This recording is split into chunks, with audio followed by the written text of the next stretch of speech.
Avvalambor assalomu alaykum. Hurmatli YouTube kuzatuvchilari, bugun Surxondaryo viloyat Oltinsoy tuman Chinor mahallasida ikkita qo'chqarni, ya'ni obzorni qilib beramiz. Bu qo'chqar Hisori toza qonli, ya'ni qo'chqarlardan. Buning laqabi 5 yulduz, ya'ni qo'chqar nomini olgan. Buning zodiga keladigan bo'lsak, hozir ichkariga qo'zilari ham bor, ko'rsatishimiz mumkin. Buning uzunligi, keyin mana bu oyoqlarining baquvvatligi e'tibor qaratingizlar. Oyoqlarning baquvvatligi, keyin mana bu peshona, kalla, ondan keyin mana bu to'sh qismiga e'tibor qaratingizlar, to'shga. Tushunadigan buni yaxshi tushunib oladi. Ondan tashqari bundagi dumma, ya'ni tikka, ya'ni dumma hisoblanadi-da. Bunda sholp emas yoki bo'lmasa boshqa emas. Qiziquvchilar bo'lsa, buning ya'ni qonini tekshirib bemalol olishlari mumkin. Bundan tashqari tishiga keladigan bo'lsak, ya'ni bu tish yorgan, ya'ni qo'y. Mana hozir e'tibor qaratingizlar. Mana tish masalasi. Bo'yiga keladigan bo'lsak, hozir mana buni ushlab turdi. Bo'yiga keladigan bo'lsak, mana ya'ni asosan ya'ni 95 santimetrni tashkil qilyapti. 95.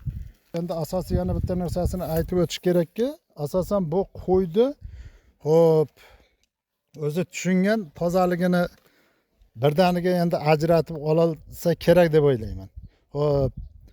Qo'ylarga, sovliqlarga qo'yiladigan bo'lsa 50 tadan 100 tagacha bemalol sovliqlarga qo'yib, misol zotni yangilab yoki bo'lmasa almashtirib olish mumkin. Mana bu ya'ni ikkinchi qo'yimiz, ya'ni Gerakl nomli qo'chqar bu. Bu ham xuddi toza qonni, o'sha biz aytayotgan Hisori qo'ylardan. Buni o'sha ya'ni tishidan boshlaylik birinchi navbatda. Bu ham ya'ni tish yorgan, mana ya'ni tish yorgan. Endi mana kallasi ingichka, bosh, ya'ni bo'yni, ya'ni uzunligi, boshqasiga e'tibor qarating. Ondan tashqari mana oyoqlarni qarang, baquvvatligiga. Ayrim qo'ylarda ya'ni oyoq ingichka bo'ladi. Ondan tashqari mana to'sh qismiga qarang.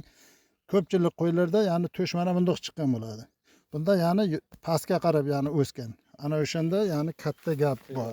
Endi buni dumma tarafiga keladigan bo'lsak, mana ya'ni tikka, ya'ni dummali hisoblanadi. Bu taraflarga e'tibor qarating.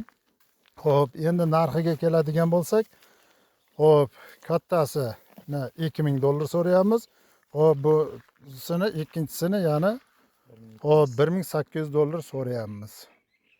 Agar nima bo'ladigan bo'lsa, biz telefon raqamlarini joylaymiz. Bemalol telefon qilishlaringiz mumkin. Yana savollar bor.